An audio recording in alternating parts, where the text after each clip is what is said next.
Nepilnā pusotrā stundā nekādā gadījumā nevar esmaļoši pastāstīt par tik plašu tēmu kā datu analītikas un vizualizācijas pamati, bet es mēģināšu salikt akcentus, kas man pašai ir bijuši noderīgi strādājot ar šiem datiem un vispār mēģinot norientēties šajā jomā. Cik no jums ir pazīstami ar datu analītikas un vizualizācijas pamatiem, dzirdējuši kādu lekciju jau? Bet daži es redzu, ka nav pārliecināti un dzirdējuši lekciju nav, bet varbūt dzīves ceļā savā jau ir kaut kā atguvuši un varbūt pat paši varētu kādu lekciju sākt lasīt.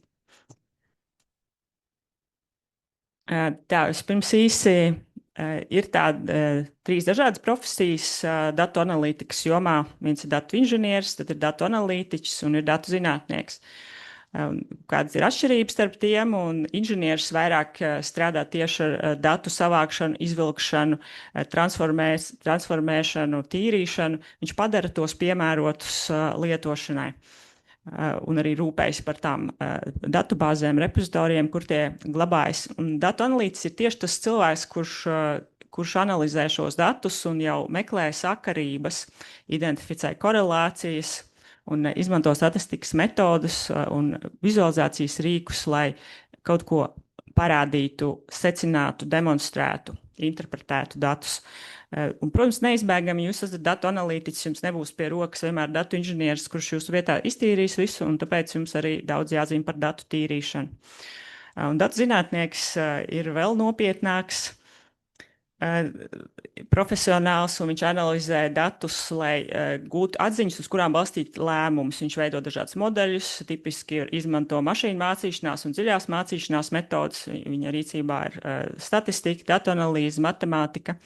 Un datu zinātnieks būtu tipiski pārzinās vairākas programmēšanas valodas, vai dziļāk tās pārzinās. Ja datu analītiķim pietiek, ka viņš prot strādāt ar tādām izklaidu lapu tipa programmām, tādām kā Excel un ekvivalenti, un nedaudz prot Python vai R programmēšanas valodas, datu zinātnieks jau varbūt būs nopietnāks programmētājs. Un atšķirībā no datu inženiera, varbūt arī no zinātnieka, datu analītiķim ir ļoti svarīgs tieši šīs stāstīšanas prasmes.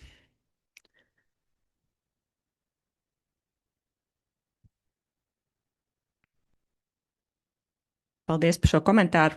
Jā, es jau pat redzu, bet es neskatos uz to. Es skatos ar iekšā pārsto skatienu. Paldies, ka jūs norādījāt, ka viens mums gaida un klāvē pie durvīm.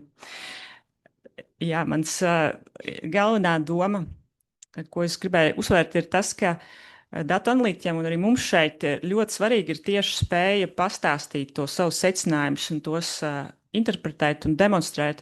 Un tas ir cieši saistīts ar datu vizualizāciju un lielā mērā jau arī ar šīm analītikas pārskatiem, jeb vizualizācijas tāfelē vai paneļiem, kas ir mūsu mērķis, mūsu darba redzamais rezultāts arī šajā hackathonā.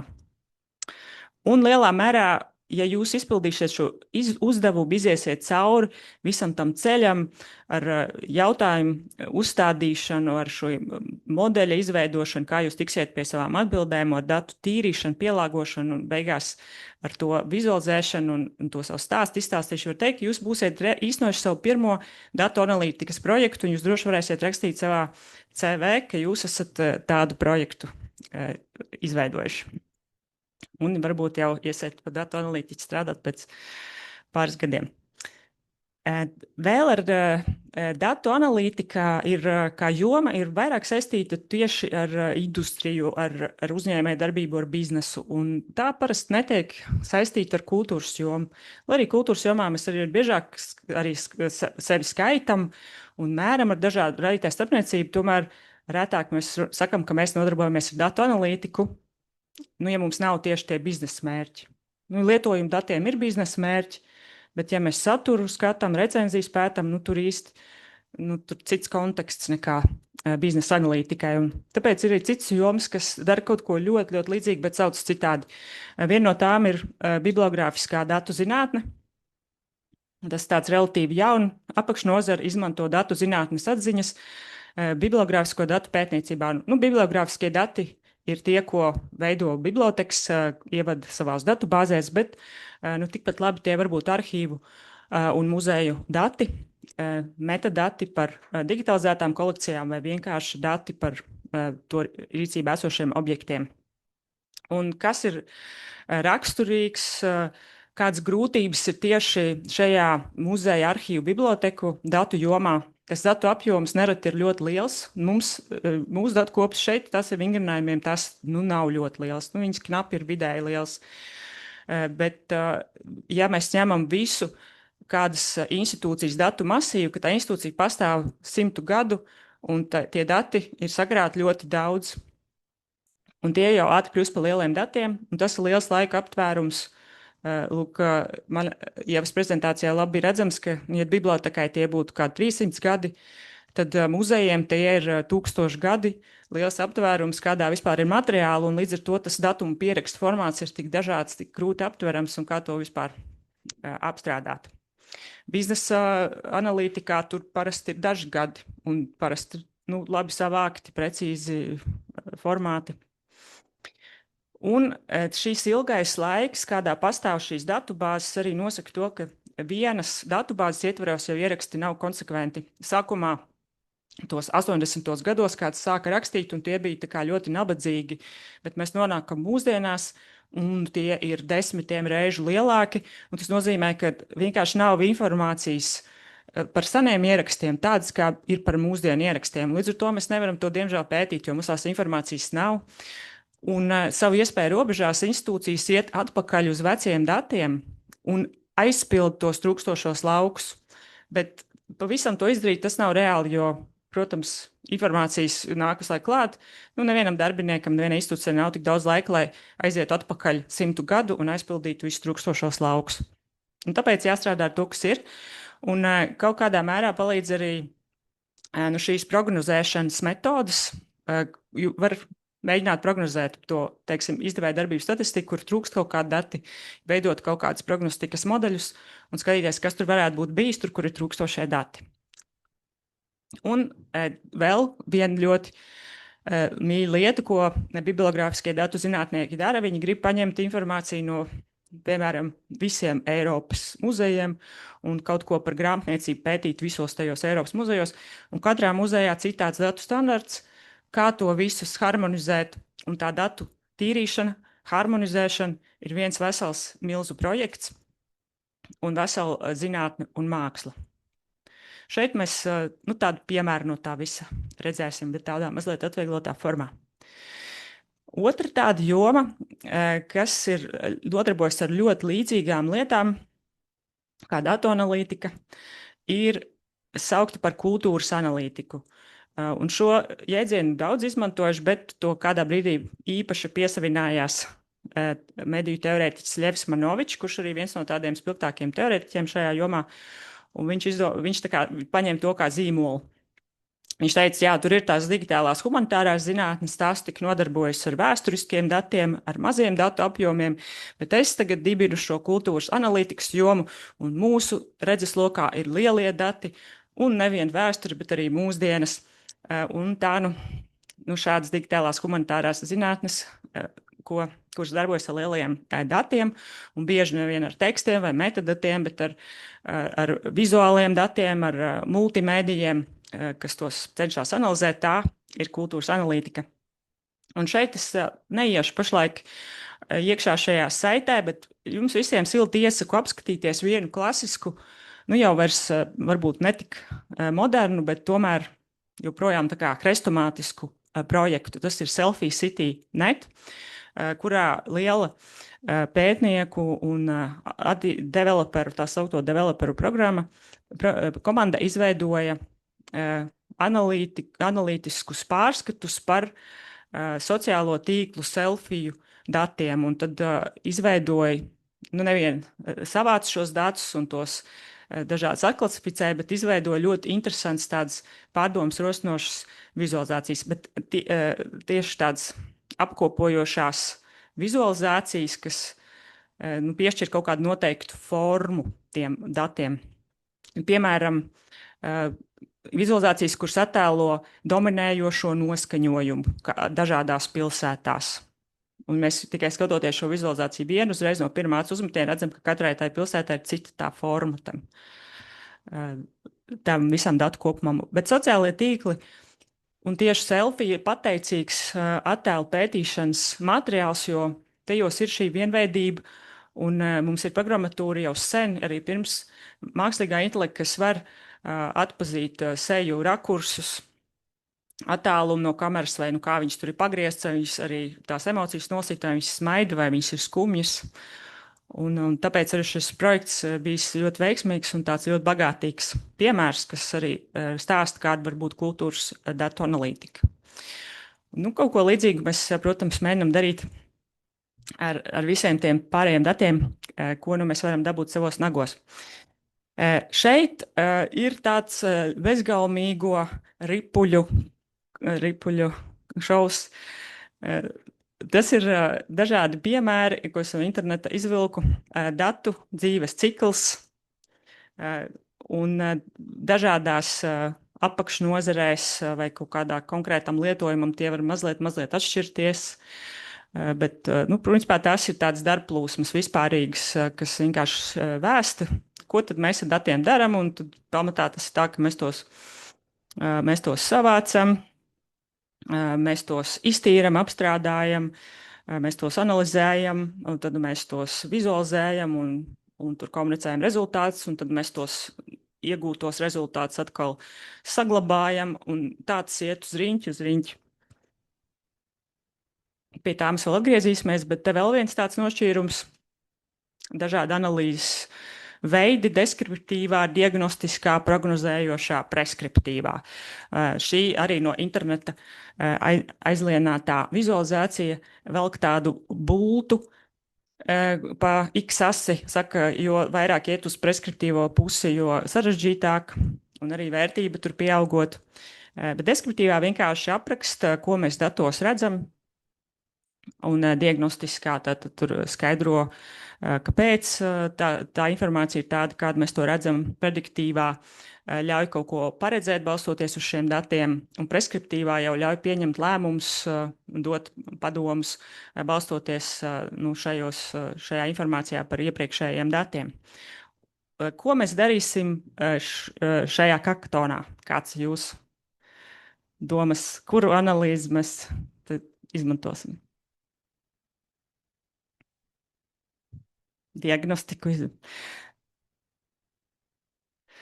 Nu, ik viens droši vien arī tas, kuram būs vismazāk laika un kurš nepaspēs īpaši iedziļināties, tas arī tiks pie deskriptīvās analīzes. Vienkārši izveidos tādas izpētošās vizualizācijas. Un diagnostika, tas ir tas, uz ko mēs gribētu tiekties, ja mēs kaut ko uzzinām, un pat vairākos virzienos mēs uzzinām par to informāciju, kas ir tajos datos iekodēta, mēs skatāmies, kas tur notiek, kāpēc, un varam jau interpretēt to informāciju, kaut kāds stāsts mums veidojās no tā. Mēs varam diagnosticēt arī pašus datus, tos datu izveides principus, mēs varam atpakaļ atdot atgrieznisko saiti datu veidotājiem, sakam, tā izskatās šādi nedariet vai šādi dariet, kādas problēmas ir datos, un tas patiesībā ir viens no mums tādiem slepeniem vai netik slepeniem mērķiem, ka digitālā bibliotekā šāda datu ķemmēšana varētu palīdzēt atdot atpakaļ to informāciju datu veidotājiem, mums pašiem un mūsu partneriem, lai mēs vēl apņēmīgāk zinātu, kurā virzienā doties. Un tad, kad mēs vēl nebijām tik pārņemti ar datu tīrīšanas grūtībām, tad vēl Ieva teica, ka mēs gribam prognozējošu analīzi, mēs tad gribam mašīnu mācīšanās modeli vēl paņemt un prognozēt, kas ar tiem datiem būs, bet tik tālu mēs netikām. Bet tas jums nav aizliegts. Tās komandas, kas tiks tik tālu, varēs arī kaut ko prognozēt un varbūt pat ieteikt. Bet ar deskriptīvu arī būs gana. Tas jau viss. Griezti būs sasniegti. Lūk, atgriežamies pie bezgaumīgā datu dzīves cikla. Tas katram ir jāzina vienā vai otrā veidā. Mēs savācam, tīram, sakārtojam, transformējam, tad mēs analizējam, tad mēs interpretējam, tad mēs komunicējam rezultātus. Un es šeit ļoti vienkārši neliku vairāk nekādus gudrus posmus. Man šķiet, ka Tas jums arī varētu kalpot kā nu, tāds struktūrējošs elements jūsu koncepcijai, kad jūs to veidosiet. Un es ļoti ceru, ka jūs arī jau sākotnēji pieiet šim uzdevumam, nedaudz izmantojot kādus pētījuma dizaina principus, lai nu, tā kā lielāka kārtība tajā būtu. Jūs tur kārtojat tos datus, un tad jūs tur analizējat, un tad jūs interpretējat, un tad beigās viss tā kā tādās sakārtotos darba posmos. Tagad nedaudz aizejot pat kādu sēnu taciņu datu šajā datu dzīves ciklā, kas tad notiek ārpus arī tā, ko mēs šeit darām, datu ieguve, kādas ir tās formas, digitalizācija, jau digitāli radīta datu vākšana un jaunu datu veidošana. Un digitalizācija nacionālajām bibliotekām visā pasaulē ir tas pazīstamākais datu savākšanas veids. Tas, kā nonākam pie digitāliem datiem, un tā ir fizisku materiālu skenēšana vai filmēšana, apstrāde, lai tie būtu mašīnu lasām. Tātad mēs pirms tos padarām digitālus, un pēc tam strukturējam, lai padarītu mašīnu lasāms. Un šajā gadījumā mēs šajā hackathonā nepētam pilnos tekstus vai tos objektus kā attēlus vai kāds multimedijas. Mēs pētam tikai datus par tiem, jeb metadatus. Bet digitalizācija var skart arī metadatus, piemēram, ja vecos kartīšu katalogus pārnesam uz digitālām datubāzēm, tad tā arī ir digitalizācija. Un tas, ko mēs šeit darām, tā drīzāk bijusi digitālo datu vākšana. Mēs no datubāzes esam izvilkuši datus, un to darīt dažādos veidos. API, jeb lietojuma programmas saskarnēm, var rasmot datus no tīmekļa, dažādos veidos tos vākt. Un visbeidzot, īpaši sociālajā zinātnēs aktuāli ir jaunu datu veidošana. Piemēram, ja mēs veicam kādu pētījumu, interviju aptauju, kādu pētam kādus ierakstus, sensoru ierakstus vai kas tie arī būtu, mēs veidojam jaunus datus. Tad tāds datu analītikas ievada kursos populārs temats, datubāzes, relāciju datubāzes un tās datubāzes, kas nav relāciju datubāzes. Biznesa analītikā šis datubāzu veids ir ļoti tāds svarīgs temats, tāpēc, ka tas saistīts arī ar pakalpojumiem, jo tie ir pakalpojumi, ko kāds bizness veido, piemēram, datubāzu sistēmas, šos, vai tie būtu mākoņu pakalpojumi vai kādi citi, un ir svarīgi par tiem pastāstīt. Un tāpat arī lielie uzņēmumi parasti izmanto kādas lielas datubāzes sistēmas vai repozitorijas, datu krātuves, un tad ir svarīgi tu darbiniekiem saprast, kā tie strādā. Tad, kad mēs šeit darbojamies biblioteka jomā, mēs tik vērienīgi tam nepieejam. Mums ir datubāze, kāda ir, tāda ņemam pa labu. Ja? Relācija datubāze ir tāda, kurā dati ir labi strukturēti, viņi ir organizēti šajās tabulās, standarti ir, un šīs abas lietas, varētu teikt, ir mūsu visās datubāzēs, muzejiem, bibliotekām, arhīviem. Tie dati ir labi organizēti, tiem ir standarti, it kā ir laba struktūra, labi to var kritizēt, bet ir tā struktūra. Bet kas tajos bieži nav optimizēts tās darbības datiem, un arī nav, teiksim, optimizēts tas veids, kā mēs varam izvilkt datus no šīm datubāzēm un tos pārizmantot. Un tāpēc tā ir tāda pusceļā esoša relācija datubāze, un varbūt tā struktūra vienmēr vēl nav gluži tik ideāla. Tagad aizvirzīšos no teorijas nedaudz uz realitāti par to, kā dati ir vai nav pieejami Latvijā, biblioteka, arhīvu, muzeja jomā, un kā jums šķiet, tie, kas te ir no arhīviem, muzejiem, ir labi pieejami dati. Es skaļi teikt, vai jums ir viedoklis par to, vai ir problēmas, vai nav, vai kaut ko vajadzētu uzlabot.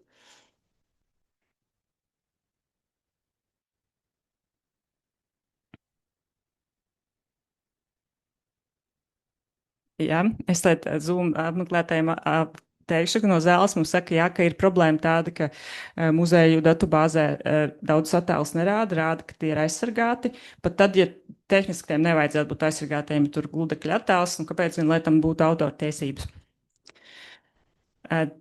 Tā, tur es tagad neiešu komentēt to konkrēto fotografiju, varbūt tā arī ir autortiesības, es par to neņemšu spriest, bet es arī konsultējos, un tāpēc jums drošāk varu apgalvot, ka teorētiski metadatiem, proti datiem par objektiem, nevajadzētu būt aizsargātiem ar autortiesībām, un tādējādi tiem vajadzētu būt tam, ko mēs saucam par atvērtiem datiem, proti tie ir bez maksas un arī ērti pieejami tiešsaistē atkārtotai izmantošanai.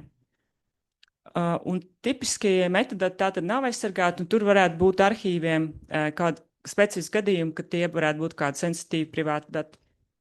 Bet bibliotekām tā nevajadzētu būt. Bet realitāte ir tā, ka tie mūsu dati guļ tajās mazliet vecmodīgajās datu bāzēs, un mēs varam tajās meklēt un pārlūkot, bet tādā masveidā mēs no tām datus īsti izvilkt nevaram. Pēdējos gados arvien vairāk cenšamies eksportēt. Pati institūcija eksportē lielākas datu kopas un tās padara pieejams. Piemēram, atvērto datu portālā tās tiek publicētas vai kaut kur institūcijas lapā. Bet arī tas viss ir procesā. Piemēram, Nacionālajai bibliotekai ir daudz vairāk tādu eksportētu datu, nekā mēs esam publicējuši. Tomēr gandrīz neviens nepiedāvā datus, kas lai automātiski, lai tos varētu izgūt masveidā no datubāzes. Protams, nav šīs lietojuma programmas saskarnes gandrīz nevienam, un viens no tiem argumentiem ir tas, ka jā, datubāzēs nav vienmēr skaidri definēts autortiesību status, un mēs nevaram garantēt, ka no tām neizeksportēs kaut ko aizsargātu, un kas attiec tieši uz šiem metadatiem, kur, kā jau teicu, nav aizsargāti, tad, piemēram, vecajās sistēmās, kurās ir šie bibliogrāfiskie dati par recenzijām, tās vienkārši tehnisku iemeslu dēļ nav tā sistēma tā uzbūvēta, lai viņai to lietojuma programmas saskarni varētu pievienot. Būs jauna sistēma, droši vien būs arī eksports un daudz lielāka abonēšanas maksa. Tā. Tagad ļoti svarīgā tēma, par kuru, ja šeit būtu studiju kurs ar daudz vakar tikšanos, tad būtu diskusija, grupu darbs par to, cik objektīvi ir dati, un kāds, vai tie ir tā kā visi, vai dati ir patiesība, un kādas problēmas ar to ir saistīts. Jūs jau droši vien zinat, ka dati nav vienmēr patiesi, labi, es nevaru arī diskreditēt datus, jo dati, ja tie ir labi dati, tad tomēr tie dod mums kaut kādu pamatu secinājumiem pretstatā tādām tīrām spekulācijām un izdomājumiem un sajūtām. Un tajā pašā laikā dati pat, protams, tajos var būt kļūdas.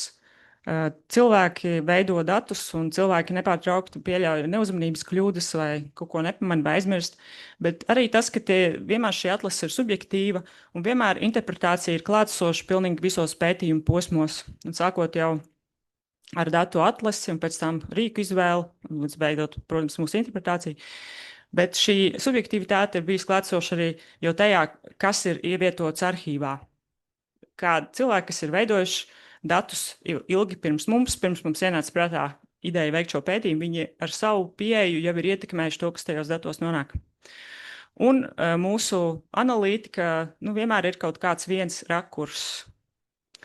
Mēs izveidojam kaut kādu vienu konkrētu reprezentāciju par to, par šiem datiem. Tad vēl viens ļoti svarīgs pagaidīsim, kamēr noskanēs bibliotekas paziņojums. Cienījamie, biblioteka tiks slēgta pēc 15 minūtēm. Dear visitors, the library will be closing in 15 minutes.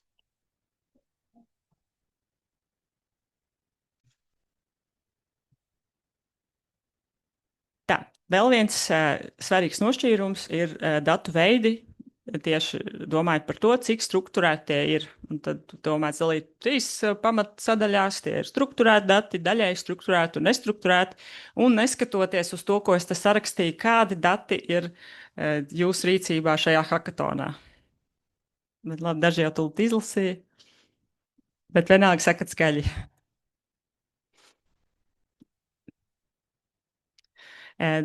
Tie būs visdrīzāk daļai strukturēti dati. Un, vispirms varbūt es sākšu ar nestruktūrētiem. Pirmkārt jau formāti, kuri vispār nav mašīnu lasāmi, kaut kādi PDF-i, kuri nav atpazīti, ir tikai bildīte vai, teiksim, ieskanēta teksta lapa, jeb kādā formātā, kur nav atpazīta un kura tikai kā attēls, vai arī attēli, kuri nav vektorizēti. Un arī pats teksts, tad, kad tas jau ir atpazīts, un, teiksim, mēs šajā tekstā varam meklēt atslēgvārdu, tas joprojām ir uzskatīts par nestruktūrētiem datiem. Un tam pretī ir strukturēti dati, kas ir tabulas, un visstruktūrētāk, vislabāko, pareizāko datu struktūru, protams, var piedāvāt skaitliskas vērtības. Tabulā katrā šūnā ir viena vērtība, kura un katrā kolonnā ir vienveidīgas vērtības, un tie ir augsti organizēti, augstākā mērā mašīnu lasāmi dati. Un jebkuri citi dati, lai kas tie būtu sākumā, vai tas būtu teksts, vai pat tie būtu attēli, vai pat video vai skaņa, to sīkāk strukturējot dažādos veidos var padarīt par strukturētiem datiem. Un beigās tās ir milzīgas skaitļu matricas, kas ir tā kā augstākā struktūrēšanas forma, kā mūsu lielie valodas modeļi. Tie sākas ar bezgalīgu daudzumu nestruktūrētu tekstu, un beigās tie ir milzīgas skaitļu matricas, milzīgas tabulas kaut kur tur fonā. Un mūsu mērķis, tad, kad mēs gribam analizēt datus, ir vienmēr pēc iespējas tos padarīt maksimāli sakārtotus, maksimāli strukturētus. Bet bieži mūsu rīcībā ir daļēji strukturētie dati, tiem ir kaut kādi segmenti nošķirti tajos, bet segmentu pašu ietvaros vēl ir zināma nenoteiktība, piemēram, teksts. Teksts, kādos gadījumos tas ir strukturēts? Piemēram, ja mums ir lauki, kuros ir teksts, bet kuri ir tas, ko bibliotēkā sauc par kontrolētiem. Piemēram, autora vārdi ir kontrolēti dati, jo tiem ir veikts papildus darbības ar tiem. Katru reizi, kad bibliotēkas redzeslokā nonāk jauns autors, tas tiek ierakstīts autoritīvo datu bāzē, un tādā tiek piefiksēts visas iespējamās formas, kādā tas vārds var pastāvēt. Un tad, piemēram, kāds cilvēks nomaina uzvārdu, tas tiek ievadīts datubāzē. Un appunkts Bērziņš, Andris Bērziņš, Bērziņš Andris, Bērziņš komats Andris, viss kļūst par vienu un to pašu Bērziņu Andri. Un tad vēl Bērziņam Andrim tiek pielikts dzimšanas gads un dzimšanas un miršanas gads, vai vēl kaut kāds identifikators, un vēl vairāk identifikātori, un mēs skaidri zinām, ka tas ir tas konkrētais Andris Bērziņš. Un datu bāzē jau šis Andris Bērziņš vienmēr parādīsies pilnīgi vienādā veidā ar identificējumu. Identifikātoru mēs zinām, ka tas ir viens un tas pats autors un nevis kaut kāds cits. Tie, lai tas arī ir teksts, jau ir strukturēti dati. Digitālajā bibliotēkā to vienmēr nevarētu teikt par autoriem, tāpēc tur ir Bērziņš, Andris Bērziņš, Bērziņš Andris, Bērziņš komats Andris. Diemžēl. Bet jūs varat veikt kaut kādas darbības, lai tos datus padarītu strukturētus. Un šīs darbības jūs varat veikt ar dažādiem tīrīšanas rīkiem, sākot ar Excel, OpenRefine un beidzot ar programmēšanas valodām Python, piemēram, ja jūs to protat. Un tie daļai strukturētie dati, vēl tie citi piemēri, es jau tos minēju, lauku, kuros ir vairāk apakšlauku un, teiksim, apakšlauku ietveros tā informācija nav kontrolēta. Un ir lauki, kuros tā ir kontrolēta, bet ir, kuros tā nav kontrolēta. Un nedaudz par failu formātiem. Tātad tie strukturētie mums būs izklājas rēķinu tabulās, tādās kā Excel, un tad vēl ir bieži lietotie CSV, TSV, kas ir tas bieži vien Excel, tas pats Excel, kas saglabāts tajā teksta formā. Un daļai strukturētie bieži HTML, JSON, XML faili. JSON failos, protams, arī var būt strukturēti dati. Protams, JSON faili panes visu, bet bieži vien tajos būs šie daļai strukturētie. Un tie visi ir failu formāti, īpaši JSONs, XMLs, CSV, kurus jūs visbiežāk sastapsiet strādājot ar datiem datu analītikas jomā. Un ar ko šķirās, teiksim, tāds parasti CSV, un kāpēc CSV liekas tik ērts? kāpēc jāizmanto JSON un XML, nu tam dažādi iemesli, bet viens no tiem, piemēram, ir hierarhijas, ja ir nav tikai rindas un kolonnas, bet vēl ir dziļākas hierarhiskas struktūras, tās dati ir hierarhiski, tad tos attēlo JSON vai XML.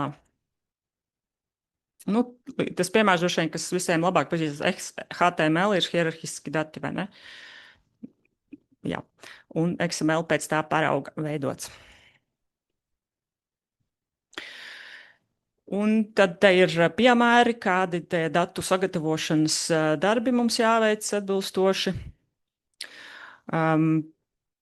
Tā, visvairāk tātad uz mums attieksies tie strukturētie un daļai strukturētie. Un tad es esmu rakstījis tātad tabulās sakārtot datu tīrīšanu, kārtošanu, vienātošanu. Piemēram, ierakstu duplikāti, nekonsekventi nosauktās vienības, trūkstošie dati, drukas kļūdas, datuma formāti, vairākas informācijas vienības vienā šunā. No šiem, manuprāt, mēs ar ierakstu duplikātiem esam tikuši galā, vai ne? Nekonsekventi nosauktas vienības. Nu, tur mēs arī daudz nevarējām darīt. Nu, tas vienkārši ir tik laikietilpīgi, ka tur būtu jāizvēlās tiešām, piemēram, jūs kāds varbūt gribēsiet tikai ar autoru vienādošanu nodarboties 2 nedēļas, tad jūs to varēsiet darīt. Labi. Nu, ar mākslīgo intelektu varbūt var mēģināt simulēt šo. Varbūt nebūs pareizi, bet var mēģināt. Labi, nekonsekventi nosaukts vienības. Nu, bieži jūs to ar saviem vājiem spēkiem arī nevarētu sakārtot. Ja jau nav tajā datubāzē tie autori vienādi, tad neko nevarat darīt, bet reizēm varat.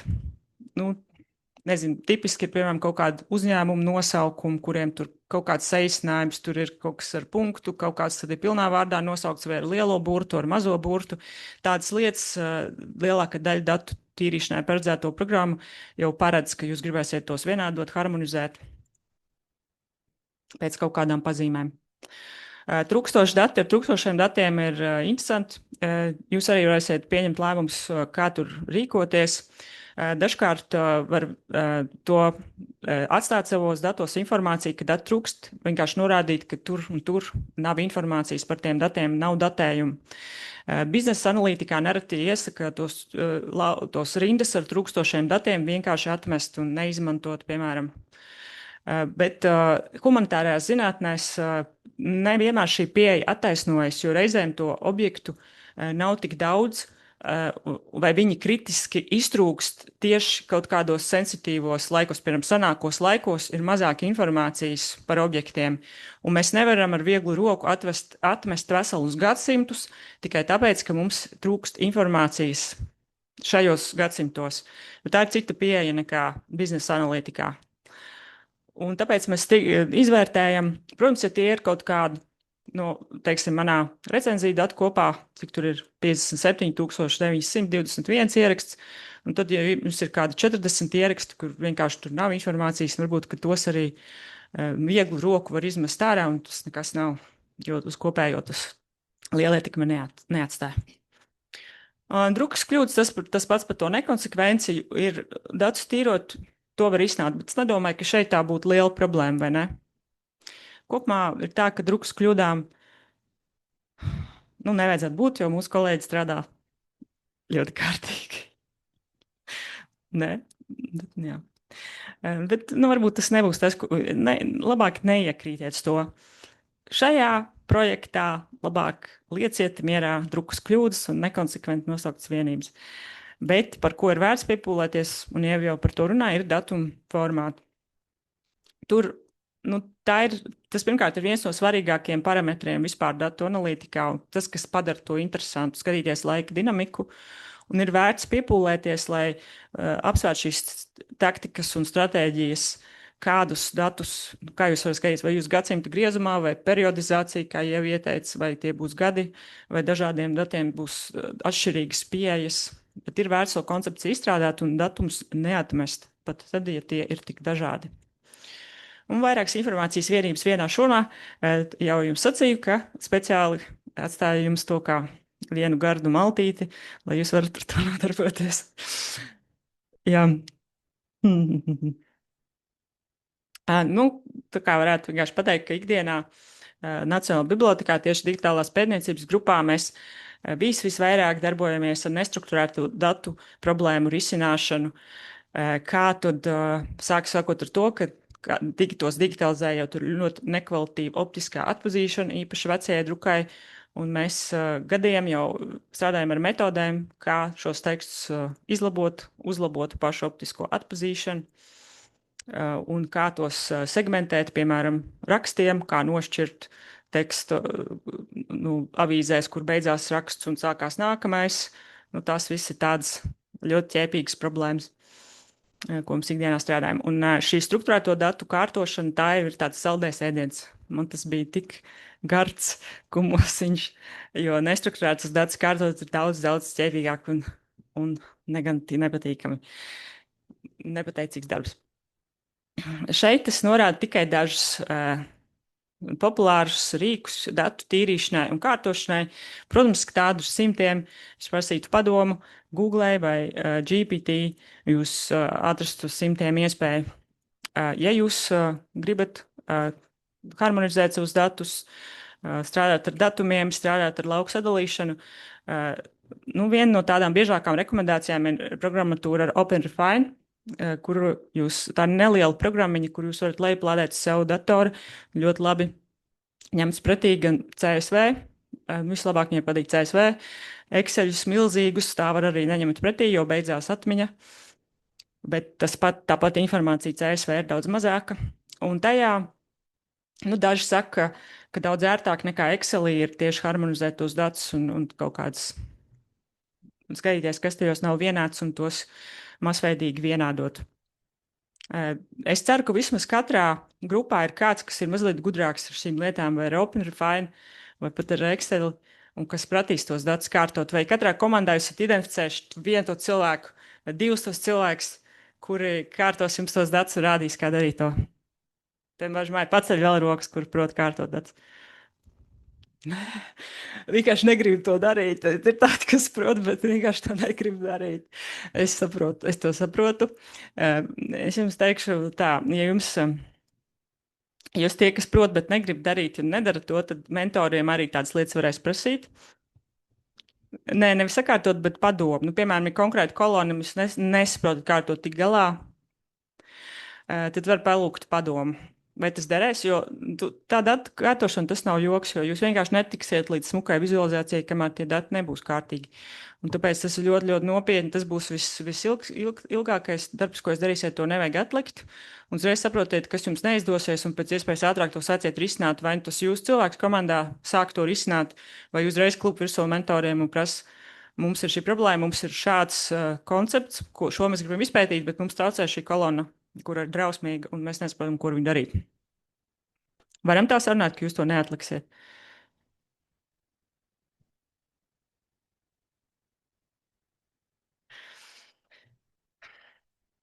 Tā, pārējās programmas, ko es pieminu, lielākoties ir tāda, tā kā Excel brīvās versijas. Daudziem tās patīk pat labāk nekā Excelis. Es arī pavadošā dokumentā esmu pielikusi tādu piebildu, protams, to datu analītiķi visi zina, bet tie, kas ar CSV redz strādā, to nezina. Piemēram, liekas, ka tajā LibreOffice var atvērt uzreiz CSV, lai viņš normāli sastruktūrētos pa kolonām, bet ja Excelī jūs to vienkārši vērsiet vaļā, jums tas sajies viss vienā kolonā, vienā kaudzē. Tāpēc tas ir jādara caur datu importu. Sadaļā data, import from text CSV. Tas man ir arī dokumentos, protams. Cienījamie apmeklētāji, biblioteka tiek slēgta. Biblioteka tiek slēgta, bet jūs tiksiet laukā. Tas ir droši. Mēs arī nepliksim līdz 9, bet nevis trauciet.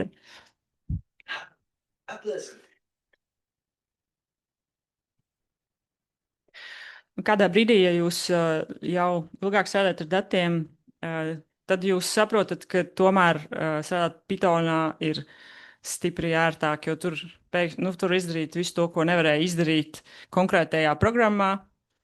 Un es pati joprojām lietoju citu programmēšanas valodu R, jo pirms dažiem jau daudziem gadiem Python un R bija līdzvērtīgi populāri datu tīrīšanai, analīzē. Un es joprojām izmantoju veco labo R, bet lielākā daļa no jums droši vien strādā Pythonā. Un mūsdienās programmēt vai lietot programmēšanas kodu ir kļuvis vieglāk, jo ir mākslīgā intelekta palīdzība. Protams, jums jāzina vispirms kaut kas. Jūs nevarat pilnīgi zaļi ieiet, jūs nespēsiet izvērtēt to rezultātu, nezināsiet, ko pajautāt. Bet, ja jums ir priekšzināšanas, es ieteiktu jums, ja jūs to nesat to darījuši, katram iziet kādu Python pamatkursus dažus, lai jūs būtu spējīgi jau kaut ko darīt, sadarbojoties ar mākslīgo intelektu. Un uzdodot šos jautājumus, jūs varat kopīgi iziet cauri gandrīz jebkuru uzdevumu, sarežģītu uzdevumu izpildīt, un īpaši ar datu tīrīšanu, kur liekas tik briesmīga, bet programmēšanas valodās, ņemot tālāk kā mākslīgo intelektu, tas ir tīrais prieks. Un te es vēl pieliku vienkārši tāpat, ja gadījumā tas kādam tas nav zināms, Pythons un R ir programmēšanas valodas, bet, lai ar tām strādāt, jūs izvēlaties kādu no programmēšanas vidēm. Latvijā populārs ir Google Colab un Visual Studio Code Pythonam, un es lietoju tādu bijušo R Studio vai Posit priekš R, bet tās ir ļoti daudz dažādas, katram būs sava vērtākā. Un tagad pārējai pie savas otrās daļas datu vizualizācijas pamati, vai uz šo brīdi gribējāt kaut ko piebilst tieši par datu analīzes un datu tīrīšanas vai datu vākšanas daļu. Varbūt ne jautājumu, bet jūsuprāt svarīgu lietu, kas iesācējiem būtu jāzina, ko es šeit neesmu pieminējusi. Varbūt Zoomā kāds kaut ko runā, bet diez vai, jo viss ir jau ļoti vēls vakars. Tā. Datu vizualizācija mūsdienās viens no svarīgākajiem rakstības veidiem. Mans personiskais ieskats ir tāds, ka mums ir labāk jāprot rakstīt vizualizāciju valodā un jāprot labāk arī tās lasīt. Un varētu šķist, ka tas ir kaut kas ļoti jauns, bet jūs esat bijuši kaut vienā datu vizualizācijas ievada lekcijā, tad jūs zinat, ka to vēsture ir sena, un tādi īstākie piemēri, kas ļoti līdzīgi mūsdienu piemēriem, ir no 18. gadsimta vidus, un tie ar roku zīmētās diagrammas, kas patiesībā jau lielā mērā rāda konceptu, rāda piemēru daudziem šiem vizualizācijas veidiem, ko mēs asociējam ar mūsdienām, piemēram, tāda horizontālā stabiņu jeb joslu diagramma, vai tāda sektoru diagramma, tas ir šis slavenās medmāsas Nightingales ar roku zīmētā diagramma kreisajā pusē par karavīru nāves cēloņiem, un tā ir zīmēta roka, bet šķiet, ka šis diagrammas veids, ka tas ir kaut kas tāds mūsdienām raksturīgs, bet tā nemaz nav. Bet šodien ne par to. Sāksim ar nošķirot dažādos datu vizualizācijas veidus un to definīcijas. Un tāda ļoti formāla definīcija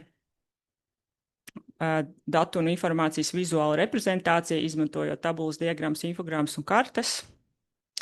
Un tie dažādie jēdzieni, kas ar to saistīti: datu vizualizācija, informācijas vizualizācija, infografika, vizuālā analīze, datu māksla, informācijas dizains, datu zinātniskā vizualizācija.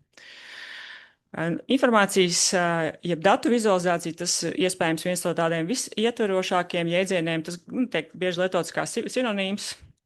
Tiek runāts gan par atsevišķām diagrammām, gan par diagrammu paneļiem un par dažādām vizualizāciju formām. Mēs runājam kā par informācijas vai datu vizualizāciju, bet svarīgi, ka tie ir balstīti tieši šajos strukturētajos datos.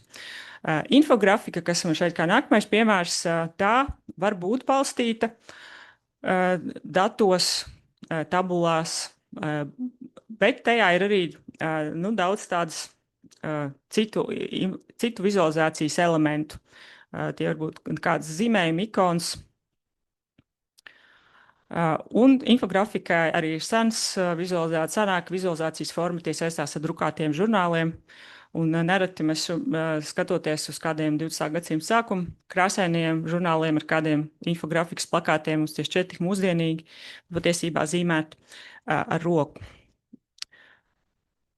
Vizuāla analītika, nu tas ir, tiek attiecināts šis jēdziens uz to vizualizācijas formu, ko mēs šajā hackathonā izmantosim. Būs vēl viens slaids, kurā arī tie citi nosaukumi, interaktīvi rādītāji paneļi, parasti vēsturiski biznesa procesa atspoguļošanai, un datu māksla, kas arī ir datos balstīta, bet tās mērķis nav radīt patiesu, pilnīgi atbilstošu, precīzu vizualizāciju, bet tā var būt arī neprecīza, bet sasniegt mākslinieciskos mērķus, bet varbūt arī precīza un nenovirzīties no tā, ko rāda dati, matemātiski pareizi tos attēlot, bet uzsvars būtu uz estētisko formu, cik iespaidīgi tas izstāsta un kāda emocionāla iespēja tas uz mums atstāja. Šeit es neiešu arī šajās sēdēs, bet tie ir daži piemēri, kā var izskatīties datu māksla. Un tie nav vienkārši zīmējumi, tas viss ir balstīts datos. Un par datu mākslu mēdz būt arī neviennozīmīgi viedokļi, jo tie, kas ir veidojuši datus, un kad viņi reizēm redz datu mākslinieku parādīto rezultātu, viņi nožēl skatās, ka viņu centieni ir palikuši pilnīgi izšķīduši tajās krāsās un tajā sprādzienā, un vairs nekas nav palicis no informācijas. Nu, tur ir tikai skaisti kaut kāda tāda salūts, skaisti ziedi, tur skaists tīklojums, bet informācija it kā pazūd. Un tās iespējams iespaidīgākās datu vizualizācijas, datu mākslas vizualizācijas, tās, kurās šajā iespaidīgajā, estētiski iespaidīgā ietvarā joprojām nolasās kaut kāda informācija, kaut kāds stāsts. Un šajā sētēs vienā no tām, tur arī piemēri, man liekas, ka es jau esmu piemirsus, jau tik sen jau izkopēju vienu no šiem skaistiem sprādzieniem uz melnā fona. Manuprāt, tas attēlo cilvēku viedo plūksteņu sensoru datus par cilvēku miega kaut kādiem musturiem.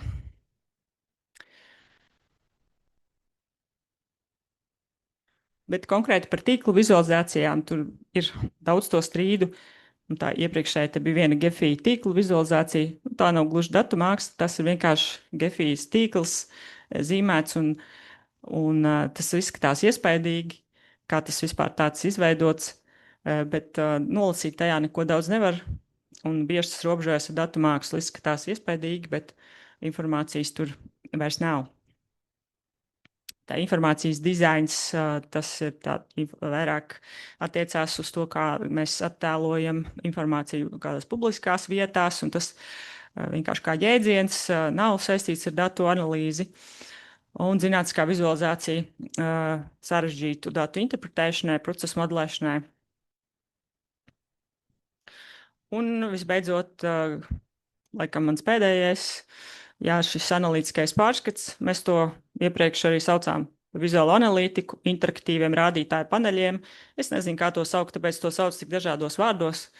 Jūsu rīkos tas visbiežāk būs kā report, bet latviski arī valodnieki izdomājuši tādus terminus kā radītāju tāfele, radītāju panelis, vizualizācijas panelis, dažādi vēl, kurus es droši vien esmu piemirsus, šeit neesmu pieminējis.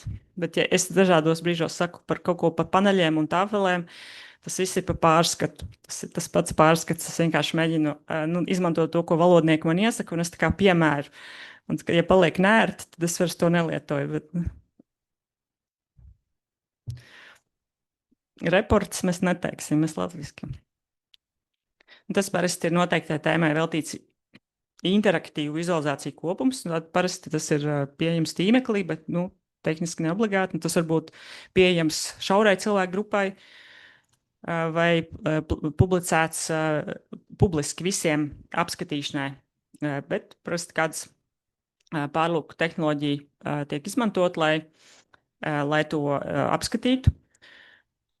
Un kāpēc, ar ko tad atšķirās tāda parasta vizualizācija veidošana Excelī, un kāpēc mēs ejam uz Power BI? Vai jums tāds ir tāds priekšstats, kāpēc vajadzīgs Power BI? Tas tāds Excels vien ir. Nu, no vienas puses, tāpēc, ka tur ir it kā ir iebūvēts tāds jaudīgāks vizualizēšanas iespējas tieši šo analītisko paneļu vai tāfelu veidošanai. Bet no otras puses arī, manuprāt, pats Excels jau visu laiku tiek papildināts, lai būtu ar vien jaudīgāks šajā ziņā. Bet viens no svarīgiem iemesliem ir tas, kādā veidā šīs mūsdienās dati tiek plūst informācijas sistēmās.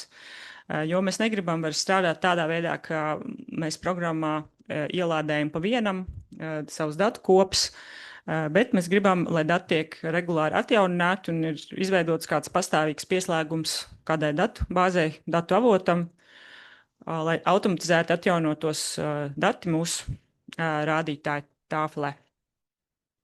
Un tāds mazliet atvieglots variants tam varētu būt tas, teiksim, šajā hackathon projektā iespējams tiek izveidots kāds modelis, kas labi strādā, un mēs varētu turpmāk atjaunināt regulāri šos datus, tieši tādā pašā struktūrā viņus izveidot un ietbarot ar vien jaunus datus, ik pēc katru gadu jaunus datus par lietojumu, vai ik pēc gada atjaunināt datus par saturu, kā tas ir papildinājies, pat neveidojot to pastāvīgo pieslēgumu datu bāzē.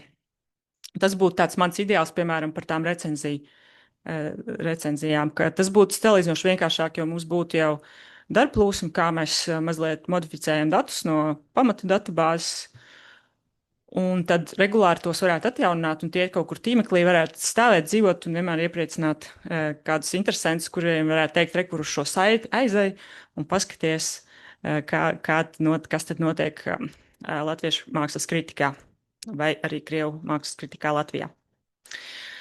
Tā, un vēsturiski tātad tas ir biznesa procesiem, bet šobrīd jau vesela vizuālās analītikas disciplīna, zinātne, māksla skar dažādus aspektus. Un tagad atpakaļ pie vizualizācijas teorijas. Ir dažādi teorētiskie ietveri, kā runā par vizualizāciju. Šajā savā prezentācijā es lielā mērā esmu iespaidojusies no viena no vizualizācijas teorētiķiem Andy Kērka, viņa grāmatas, kas veltīta vizualizācijai, un tāpēc daži šie koncepti nāk no turienes. Manuprāt, diezgan labi. Viens tas nošķīrums, kā viņš iesaka skatīties uz vizualizāciju, tā reprezentācija un prezentācija.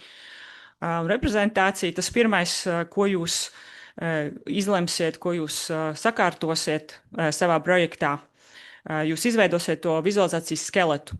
Kādu jūs izvēlaties diagrammas veidu, struktūru, kādi elementi tur būs, un lai tas funkcionāli atbilst jūsu informācijai. Un pēc tam jau ir šī prezentācija, kas ir estētiskie aspekti, stils, dažādi akcenti, kā jūs virzīsiet skatītāju uzmanību un iespējams pat izraisīsiet kaut kādas emocijas. Tur būs visādi krāsas, kompozīcijas elementi, akcenti, arī teksts, skaidrojumi. Un šķiet, ka kas tur būtu liels, tātad vizualizāciju mēs uzzīmējam, un tur viss ir tā kā skaidrs, jo vizuāla informācija šķietami var uztvert nekavējoties, ja? Bet patiesībā tā nav. Ja šeit mums būtu garais datu analītikas un vizualizācijas kurs, mēs vērtu vaļā daudz dažādus datu vizualizāciju piemērus. Jūs pamanītu, ka jums prasa diezgan daudz laika, lai vispār saprastu, kas tajos ir attēlots, lai tos vispirms jau izlasītu. Vairākas minūtes paies, kamēr jūs izlasīsiet, kas tajā vizualizācijā ir, un tā ir tā uztvere, kas ir redzams. Un arī pēc tam, kad jūs būsiet aptvēruši tos daudzos elementus, jūs varat nesaprast, ko tas vispār nozīmē, jūs neesat tajā kontekstā. Piemēram, es skatos kaut kādu vizualizāciju par Amerikas sportu, es neko par to nezinu, man tas neko neizsaka tie skaitļi, tās komandas, tie spēlētāji, es neko nesaprotu, es nevaru par to interpretēt. Un savukārt, ja es esmu daudz zinu par mākslu kritiku, man uzreiz tas kaut ko izsaka.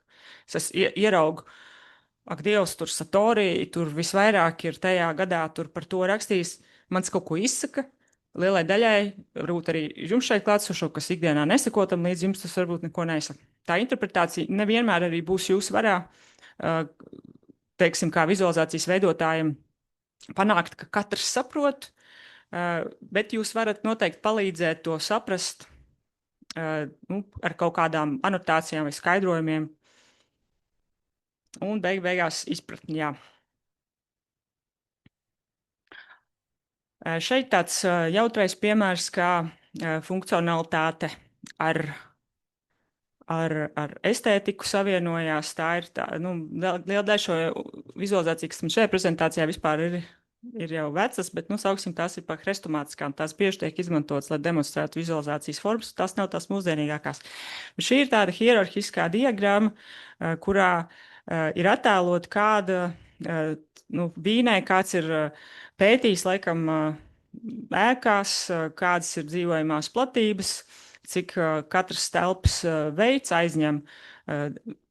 Un šīs lielumu attiecības ir attēlotas laukumos. Mēs redzam to laukumu izmēros, bet arī šie laukumi ir izkrāsoti atbilstošās telpas ilustrējošo musturu. Tā būtu tā estētika. Tad vesela tēma, kurā šeit mums arī tikai pieskarsimies, ir par vizualizācijas formām no uztveres psiholoģijas viedokļa. Kādā brīdī teorētiski sāka pētīt, kādas vizualizācijas formas ir vieglāk uztverams, kāds ir grūtāk uztverams, un arī kādas tiek izmantotas, lai apzināti manipulētu un pasniegtu informāciju tendenciozā gaismā, bet tādas pavisam vienkāršas atziņas, kuras mēdz atgādināt sākumā, ka vieglāk ir subjektīvi, cilvēki vieglāk novērtēt attiecības starp stabiņiem nekā starp apļiem, vieglāk uztvert šo informāciju, un turklāt apļos biežāk tiek pieļautas kļūdas, kāds šīs proporcijas veidot, lai tās radītu adekvātu iespaidu. Un tāpēc, teiksim, tur izvēlēties. Bet vai tas nozīmē, nekad nelietojiet apļus? Nē, to tas arī nenozīmē, bet vienkārši vielu pārdomām varētu tā teikt. Tad otra atziņa, var vērtēt, vai tā ir pareizi vai nē, ka vieglāk uztvert krāsas nekā formas. Vispār digitālajā vidē jau mēs mūsdienās bieži, mums tā vieglāk ir paņemt tās krāsas, mums tās formas, mūsu programmatūra nemaz tā nepiedāvā. Kā varbūt tas bija senāk, ka vēl bija izplatītāk, ka mēs tur vecajās programmēšanas un programmējot, teiksim, tur 2000. gada sākumā, tur varbūt vairāk mums bija krāsas grūtāk dabūt. Tagad ir viegli. Bet kā atziņa, ka krāsas ir vieglāk uztvert nekā formas, tomēr, ja jūs gribētu kaut kādu ļoti māksliniecisku, tādu gaumīgu vizualizāciju, jūs tieši negribat kaut kādas šīs krāsas, jūs gribat kaut ko tādu lirisku, kaut kādus tur smukus trīsstūrīšus, kvadrātiņus, kas izskatās varbūt retro, un tieši tāpēc jums der un patīk. Tā, tagad viena lieta, kas jums varētu patiešām noderēt atšķirībā no tām krāsām un augstliegtiem apļiem, par to, vai jūsu skala sāks no nulles. Un tā ir viena no biežākām manipulācijas formām, ko lieto, lai kaut kādā veidā noslēgtu vizualizācijas tā uztvērēju viedokli. Un tātad šeit ir divas vizualizācijas sarkanā krāsā. Nesākas skala no nulles, un zilā krāsā sākas no nulles. Un abas tās var radīt vienu to pašu informāciju, un nevarētu teikt, ka kāda no tām būtu vienkārši tā kā melīga. Bet vienkārši vienā ir nogriezts un rādīts tikai tas augšējais gals, un tas rada iespēju, ka atšķirība ir lielāka. Kā jūs balsotu Brexita referendumā? Es gribētu balsot Leave, vai es gribētu balsot Remain, un ja mēs nogriežam to skalu, cik tur pie 30, cik tur, tad izskatās milzīgi pārsvaru grib Leave cilvēki. Bet ja mēs no nulles uzliekam, tad mēs redzam, tā atšķirība ir ļoti maza. Un atkarībā no tā, kā mēs gribam, lai lasītāji to uztver, tad mēs varam tā darīt. Tomēr vai mēs nekad nedrīkstam izmantot skalu, kas nesāks no nulles? It kā arī ne. tāpēc, ka daudzām lietām ir tā, ka tā tendence ir knap pamanām. To jūs zinat, varbūt, ja kādreiz kāds ir sekojis līdz savām svara izmaiņām. Piemēram, tādās programmatūrās kā MyFitness senos laikos es sekoju. Un tad, atkarībā no tā, kur ir nulle, vai nu nekas nenotiek, vai ir milzīgas straujas pārmaiņas, kas ir sirds plosošas. Bet reizēm, nu, tad, kad jūs tiešām gribat redzēt to atšķirību, un tā atšķirība ir, nu, objektīvi viņa ir maza, bet viņai ir nozīme. Viņai ir nozīme. Tad jūs gribat nesākt skalu no nulles, lai jūs tā kā iezūmotu un savā ziņā vienkārši tā kā pietuvinātu un to redzētu. Bet atkarīgs, kāds ir jūsu mērķis, tad, kad jūs to visu darat.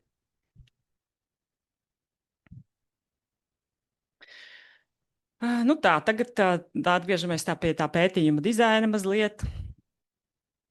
Es ceru, ka jūs tas sasauc ar datu. Anda, es vēl gribēju piebilst, ka dažreiz ir vērts atmest arī to, kas ir mega atšķirīgs. Nu, ja ir, teiksim, visi ir kaut kādā zināmā līdzīgā lietojumā, un pēkšņi viens ir kaut kāda 100 000, ja, un pārējie visi ir zem 10 000, tad tas 100 000 vienkārši visu apēda.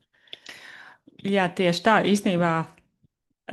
Es zinu, ka es nevienā slaidā neesmu pieminējis arī pie datu tīrīšanas, ka jānogriež tie sauktie outlieri, ekstrēmie izņēmumi. Nu, es visu laiku rediģēju, lai man nav pa daudz informācijas. Es nezinu, kāpēc viena informācija man šķiet nesvarīgāka par citu, nu, laikam, bet jā, es pilnīgi piekrītu, ka tā ir lieta, ko dara, ja ir viens izlaicējs vai uz 50 000 10 izlaicēju, tad pirmkārt fiziski tas var sabojāt jūsu vizualizāciju, jūs nespējat viņu parādīt pareizi, jo visa informācija ir kaut kādā stūrī, kaut kur nepamanāmām atšķirībām atrodas. Nu, vienkārši tāpēc, ka mērogā visu laiku tas tiek viss darīts. Un, ja tam ir labs pamatojums, tad jā, jūs atbrīvojaties no tiem retajiem, ļoti ekstrēmiem izņēmumiem un reizēm. Protams, šie retie ļoti ekstrēmie izņēmumi vienkārši liecina par kļūdām datos. Tas nav tā, ka tur kaut kas bija, bet tas varbūt pat visbiežāk tas liecina par kļūdām datos, un tāpēc tas ir pat pareizi, ka jūs tos datus izņemat, izsvītrojat. Paldies, jā, šis bija ļoti vērtīgs pieteikums. Bet jā, arī es domāju vispār par tiem ekstrēmiem, to jau vienreiz teicu, bet man nebūs pa bieži pateikt, jūs samierinieties ar to, ka būs ļoti daudz situācijas, kurās jūs rādīsiet tikai varbūt to augšu kaut kādu topu. Jūs nevarēsiet visu daudzveidību parādīt. Un ir vizualizācijas formas, kas it kā ļauj arī kaut kur rādīt kaut kādu daudzveidību, bet ja jūs līdz tām netiksiet, un īpaši jau vienkārši bezmaksas Power BI lietojot, tad jūs varat līdz tam netikt, neuztraucieties par to. Rādiet topus, vai arī izmantojiet kaut ko, kas ir citi, kaut kādus procentus varat rēķināt, nu, teiksim, ja zvaigznes grāmatnīca vai zvaigzne ABC izdevējs, viņš ir 100 izdevēji, bet viņš ir 35% no visa, tad tā ir informācija interesanti pat par sevi, ja, kad ir 35 zvaigzne, tur 25 tur Jumava un mediji tur vēl 30, un vispārējie ir gar astē. Tas arī tā ir interesanta informācija. Tā, bet jā, atpakaļ pie tā datu apstrādes un jūsu pētījuma dizaina. Es jūs rosinu skatīties uz to pa posmiem, iet cauri pa kaut kādiem posmiem, ka jūs ar to strādājat. Iespējams, ka tam pirmajam posmam jūs jau esat pat izgājuši cauri. Uzdevuma formulēšana, konceptuālā schēma. Kā jums šķiet, vai jūs jau savām komandām tikāt līdz tam? Tur ar to datu vākšanu un sakārtošanu tas reizēm mainās vietām, un tas jūsu gadījumā tas mazliet tā kā sākās ar datiem, un var teikt, ka jūsu dati jums uzdod to uzdevumu, un tas mainās it kā vietām, bet no otras puses jūs jau varat kaut kur iet pie citiem datiem, kaut kādus citus datus vēl meklēt klāt, vai jūs stipri pārveidojat tos sākotnējos datus. Un tad tas ilgākais, jā, kas es ceru, ka jūs visi jau no rītdienas esat tajā posmā, tā datu rediģēšana, kas varbūt laikietilpīgi negaidītā veidā. Jūs domājat, jums viss ir, bet tā nebūs. Labāk izrediģējiet uzreiz, jums paliks daudz laika pāri, tad jūs varēsiet atpūsties, bet Neatlieciet uz pēdējo brīdi, jo tad jums nebūs ko rādīt pēdējā dienā. Un analīze vizualizācija mūsu gadījumā jau tā ir tiešām ir kopā, jo mēs analizējam vizualizējot, tad, kad mēs esam Power BI. Un arī to darot, es domāju, ka jūs diezgan daudz varat izdarīt. Atceraties, ja kāds bija pirmajā tikšanās reizē, ko Alīna sacīja, ka arī uzskicējiet kaut ko, kā jums tas izskatīsies un kur tas atradīsies, pat neejot nevienā programmā iekšā kopīga komanda, izveidojot to modeli, kā tas varētu mainīties pēc tam, bet nu, vismaz kaut ko sākat skicēt un veidojiet tādas, varbūt, mazliet izpētošās vizualizācijas. Jūs to varat darīt arī ārpus Power BI. Tā pašā Excelī var taisīt mazas izpētošās vizualizācijas, kuras skaties, kas tur varētu sanākt. Un pēc tam jau ejat uz to Power BI, uz to tāfeli ar tādu diezgan gatavu rezultātu. Jo īpaši tajos gadījumos jūs nejūties tik droši Power BI, jo tie, kas tur ir droši, tie, protams, nu, visu tur izdarīs, iztīrīs, izmodelēs, izvingrināsies, bet ja jums tā nav, tad skicējiet un konceptualizējiet, un tad, jā, tad ejiet jau diezgan gatavi turien. Un tad, kad jūs būsiet Power BI, jā, tad ir tas piektais, tā dizaina pielāgošana, tas stāsta veidošana. Un ja jūs tiksiet līdz tam, es būšu ļoti priecīgi. Ja jums būs tur tikai samasts iekšā koncepts, arī labi. Bet būs brīnišķīgi, ja jūs tiksiet arī līdz stāstam. Izstāstīt to vizuālajā valodā, vai ne?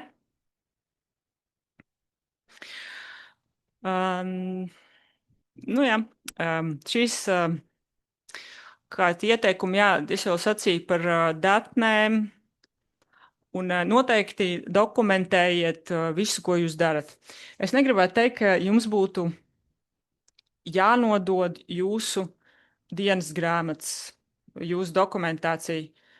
Gluži tā nē, bet varbūt, ka, lai izskaidrotu savu stāstu, jums var noderēt pašiem skaidri atcerēties un arī mums to izstāstīt, ko tieši jūs darījāt. Tāpēc to pierakstiet. Jums šobrīd, teiksim, šodien jūs šovakar strādājat tiem datiem, šķiet, jūs to visu atcerēsieties. 100% tā nebūs. Jūs pilnīgi aizmirsīsiet, ko jūs gribējāt tur darīt. Kāpēc jūs izdarījāt X? Vai jūs ticat man, ka vajag? Un tā lielā komanda, kuros katrs zinās, ka kāds cits to visu atcerēsies un izdarīs.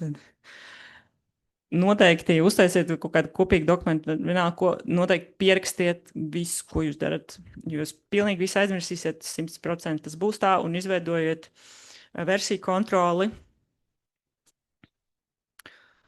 Tātad ir divas, teiksim, versiju kontroli, arī viņi iet horizontāli un vertikāli. Jo varbūt jums viena datu kopa, kura viņi nedaudz mainās laika gaitā, piemēram, viņā tur kaut kāds kļūdas tiek palabots, un viņi tā kā pirmā versija, 1.2, 1.3, 1.4, bet varbūt tā, ka jums ir radikāli atzarojās pilnīgi cita datu kopa, kurā, piemēram, citas kolonas un pievienotas citas kolonas no citas datu kopas. Tai jūs dodat pilnīgi citu kaut kādu nosaukumu, un tai varbūt kā savas versijas laikā. Saprotat, horizontāli vertikāli versijas iet laikā, kad nedaudz mainās viena datu kopa, bet ja viņai ir cita identitāte, tā ir cita tabula jau. Nosauciet viņu citādi un pierakstiet, kā jūs viņu nosaucāt. Vienojieties par to, kā jūs numurēsiet versijas, ja kāds kaut ko izmainīs, kurā brīdī to saglabāsiet kā jaunu versiju, un kurā brīdī tas skatīsies tas pats un nav vērts. Tā. Tagad tāda baigi svarīgā lieta, kurai žēl, ka nevar veltīt daudz laika. Diagrammu veidi. Vai jūs zinājāt, ka ir simtiem un varbūt pat 1000 veidu dažādas diagrammas? Vai jūs zinājāt, ka tikai ir divas, domājāt, ir šī pīrāgs un stabiņa diagramma? Nē, bet ir ārkārtīgi daudz, un lai vieglāk tajos norientēties, viens no veidiem, kas ir arī Andy Kirkai, viņš dala kategoriju diagrammas, hierarhiju, attiecību laiku un telpas. Telpas mums arī būs, kā zinām, kartes, jūs jau iemācījāties zīmēt un droši vien vēl iemācīsieties. Bet viens no šiem kategoriju veidiem, viena no diagrammu veidiem, kas ir ļoti bieži izmantots, tad, ja mēs strādājam ar teksta datiem, un teksts ir dati, kas nav skaitāmi. Šeit es jums arī nestāstu to teorijas daļu, kas ir šie datu tipi, kas ir skaitāmie un kārtas un kategorija. Bet vienkārši pieņemiet to kā dotumu, ka tad, kad jūs cenšaties attēlojot vārdus, tie ir kategorija dati. Tos nekādi nevar summēt kā skaitļus, bet tos jūs bieži skaitīsiet, cik reizi tie ir pieminēti. Un šiem datu veidam ir arī tādas vizualizācijas, kas bieži tiek izmantotas tieši šim datu veidam. Un šeit ir viens ļoti abecīgs piemērs, kurš XS ir augļi, aboli, apelsīni, banāni, kivī, mellenes un vīnogas. Un tad uz Y-kas ir skaitliskā vērtība, iespējams, cik liels daudzums cilvēku uzskata tos par saviem mīļākajiem vai, visjaukākajiem augļiem. Un tā diagramma var būt arī pa 90 grādiem pagriezt. Varbūt tā, ka uz XS ir šīs kategorijas un uz Y ir skaitliskās vērtības, bet šīs stabiņu diagramma ir viens no biežākajiem vizualizācijas veidiem tieši kategoriju datiem. Un ir vēl ļoti daudz paveidu, un tādi tuvi tiem stabiņu diagrammām ir šīs grēdotās diagrammas un grupētās stabiņu diagrammas. Un tad šīm kategoriju diagrammām nereti izmanto arī iespēju attēlot to saturu ikonās, kurš, te ir, piemēram, laika apstākļu informācija attēlot nevis vienkārši ar kaut kādiem ziliem punktiņiem un dzelteniem punktiņiem, bet ar mākonīšiem un saulītēm. Cik ir saulainās dienas gadā un cik ir mākoņainās dienas gadā.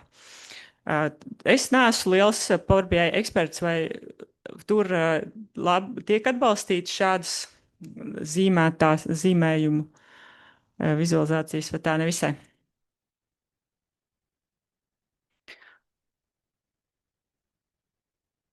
Atbilde bija no zēla standartā, nē.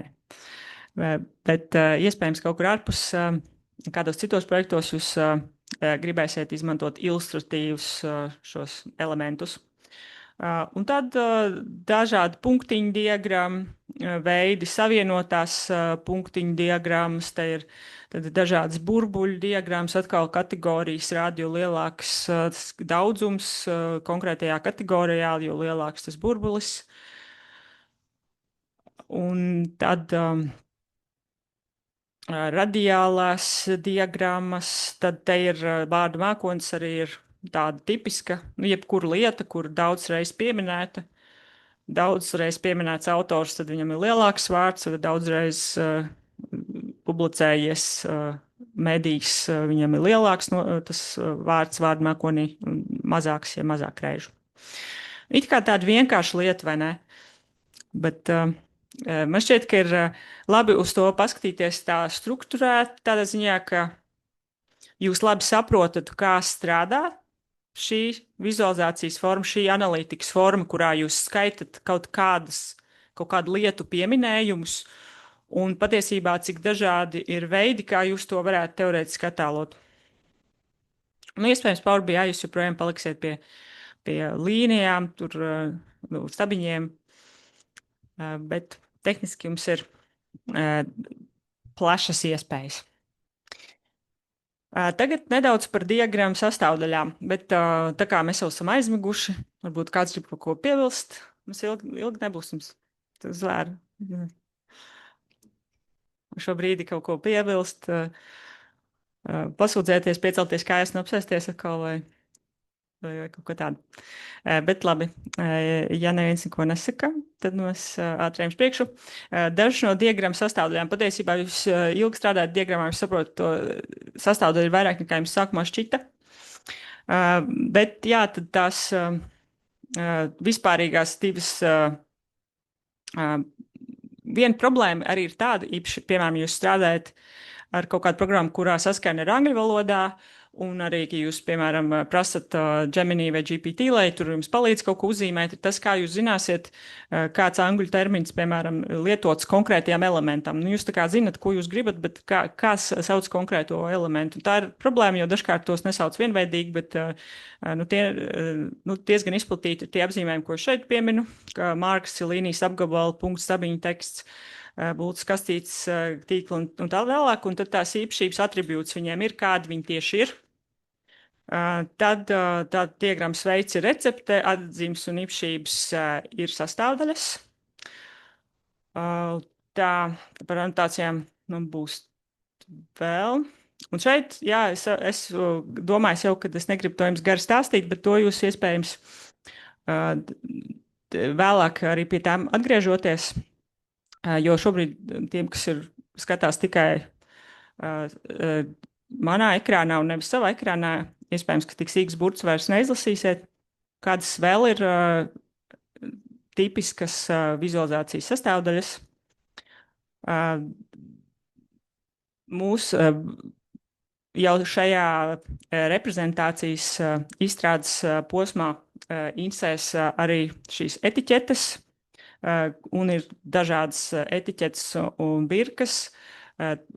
Pirmkārt, ties būs asu nosaukumi, un uz asīm ir šīs sīkās vienības atzīmītas, kurām arī ir savs nosaukums, un šīs atzīmītas varbūt, ka jūs tām pat nepievienosiet aprakstošo anotāciju, kas tas ir, bet lai jūs programmai varētu atrast, ka jums vajag vienu veidu vai citu veidu to atzīmīt, jo tik marka kaut kādu, jums ir jāzina, kā tā saucās. Tāpēc ir vērts pievērst uzmanību tam, kā saucās katrs tas mazais elements, lai jūs programmā kaut vai varētu to nodefinēt un atzīmēt, kāds tas, ko jūs tieši gribat izdarīt, ko jūs gribat izmainīt. Tad tāds pašsaprotamāks, pazīstamāks elements ir kā leģenda. Paskaidro šīs kategoriskās kvantitīvās vērtības, to nozīmi grafikā, parasti tās būs krāsas, kaut kāds kods, kas jums ir, kur krāsa ko nozīmē. Un paraksts. Īsa analīze teksta veidā, kas papildina grafiku vai tā rezultātus. Tātad es domāju par tām tekstiem. Jā, par tekstiem kopumā. Parasti tagad mēs domājam par vizualizācijām un tiem rīkiem, kā tad mēs tur dabūsim tās līnijas vai stabiņus vai apļus, un tad varbūt mēs nedaudz sākam domāt par krāsām, kāds tās būs. Bet ļoti liela nozīme patiešām ir tekstiem. Un, ja jums varbūt jūs neesat līdz galam apmierināti ar to, cik sarežģīts un brīnišķīgs jums izdevies radīt pašu vizualizācijas, tad jūs varat situāciju mazliet uzlabot ar tekstiem, un cik lielā mērā jūs skaidrojat, lai tie būtu precīzi, cik tālu tas ir runa, piemēram, par asu nosaukumiem, par leģendu, par virsrakstu, lai tie būtu precīzi, un otrkārt, jūs nevarat sagaidīt no katra cilvēka, kurš lasa to vizualizāciju, lai viņš uzreiz uztvertu, kā tā ir jālasa. Tāpēc jums ļoti var palīdzēt dažkārt kaut kāda neliela lietošanas instrukcija, lai tu saproti, ko jūs uzrakstat tekstā tāda kā mazu anotāciju, kā kaut ko jālasa. Vai arī jūs dodat jau kaut kādu secinājumu interpretāciju, piemēram, jums ir tas analītiskais panelis, un jūs tur jau varat uzrakstīt tā kā kaut kādu lozungu veidā, kaut kādu secinājumu, lai tas burtiski jums darbojās kā jau gatavs stāsts. Jo vizualizācija viņa šķiet acīm redzama, bet nevienmēr viņa tāda ir, jo tas secinājums nevienmēr pirmajā acu uzmetienā var nolasīties, un jūs to varat savus tos akcentus savam stāstam salikt arī ar tekstu. Un varat, manuprāt, izmantot arī Power BI kādus ārējus attēlus, multimedijas varat saites likt pareizi, un izmantot ārējus spēkus, lai ievilktu vēl kaut kāds papildu elements savā vizualizācijā. Un elements, kas ir ārkārtīgi svarīgs, tad, kad vēlas attēlot bagātīgus datus un tādus, kas sastāv no ļoti, ļoti daudzām vienībām, ir interaktivitāte. Un tas arī viens no iemesliem, kāpēc mēs izvēlamies tādu rīku, kurā ir šīs interaktivitātes iespējas, jo interaktivitāte ļoti paplašina to, ko var attēlot plaknē. Ja mums ir divdimensija vizualizācija, tā ir ļoti ierobežota tajā, cik daudz informācijas tā var parādīt. Jo burtiski ir tā, ka jums, lai pateiktu vienu teikumu, piemēram, kas, kur, kad un par ko, lai jūs pateiktu to, jums ir vajadzīgs jau kaut kāds 8 atsevišķas vizualizācijas. Un 4 no tām, vai vismaz 3 no tām jūs varat ielikt vienā vizualizācijā, kura ir interaktīva, kurā jūs varat virzīt skatītāju uzmanību ar filtriem, ar izvēlēm, kur jūs atlasat kaut ko konkrētu, ko jūs dotā brīdī gribat redzēt. Un, ja jūs rakstat zinātnisko publikāciju, kurā ir statistiski attēli, tad jums tas pats stāsts, kas ir interaktīvi vienā vizualizācijā, jums ir kādās 3-4 attēlos jāpastāst, lai jūs pilnībā to pastāstītu.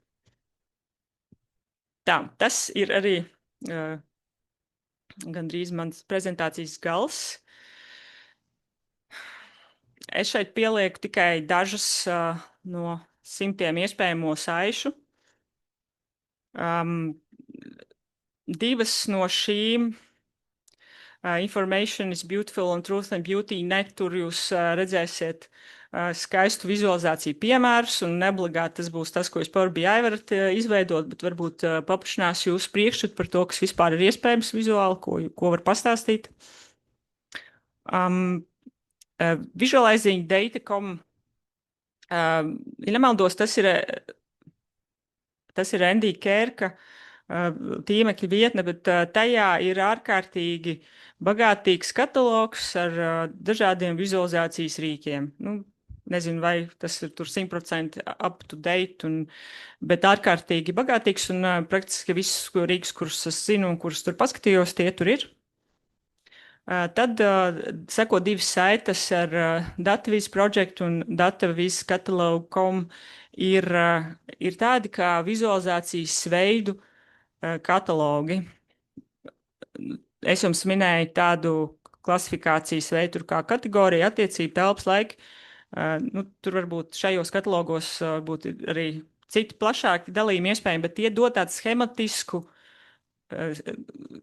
skatu uz to, kādas vizualizācijas formas vispār ir. Varbūt, ka jūs uz to kādreiz paskaties un domājat, šādu vizualizācijas formu es varētu izmantot, es to vēl neesmu izmantojis, tas man ļaus manam darbam iztīties kaut kā oriģinālāk vai izmantot vēl dažādas iespējas, ko es līdz šim neesmu izmantojis.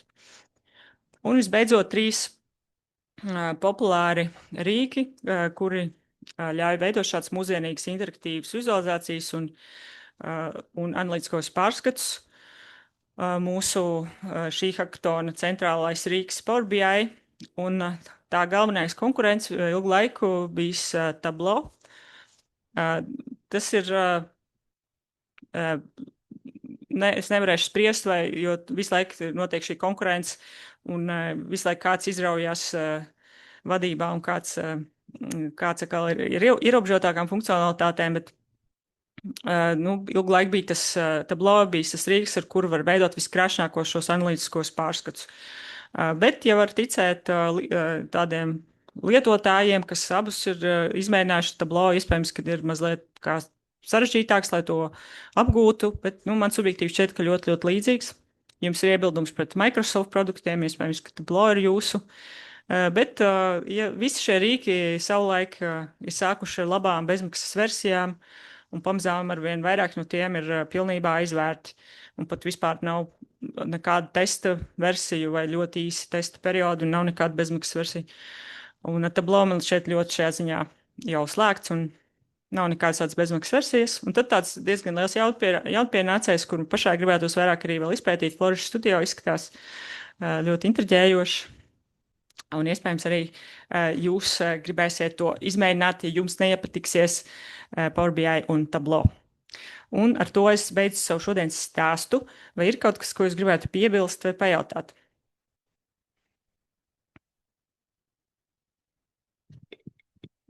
Čatā skatos, kas te mums bijis rakstīts. Nekas, tas ir viss, ko es tikai esmu rakstījis. Tad es jums teikšu uzredzēšanos. Mana nākošā vēstule būs par mentoriem un par grupu privātumu. Kopumā jums būs 2 mentori katrai grupai, kas attiec uz Power BI, un attiecīgi datu kopu mentori paliekam es un Ieva. Un rakstīšu jums arī vēstuli par ierašanos sestdien, visdrīzāk šajā pašā telpā, bet būs gaišs un skaisti. Un būs brīnišķīgais Aldis Ērglis, Power BI guru. Ceru, ka mūs pārsteigs un šokēs ar savām brīnišķīgām demonstrācijām. Un viņš no manis arī paprasīja jau pirms dažām dienām šos mūsu datus, mūsu datu kopus, tad pastāv iespēja, ka viņš kaut ko rādīs arī ar mūsu datiem. Kā ļoti jauki. Jau vai es kaut ko esmu aizmirsus piebilst?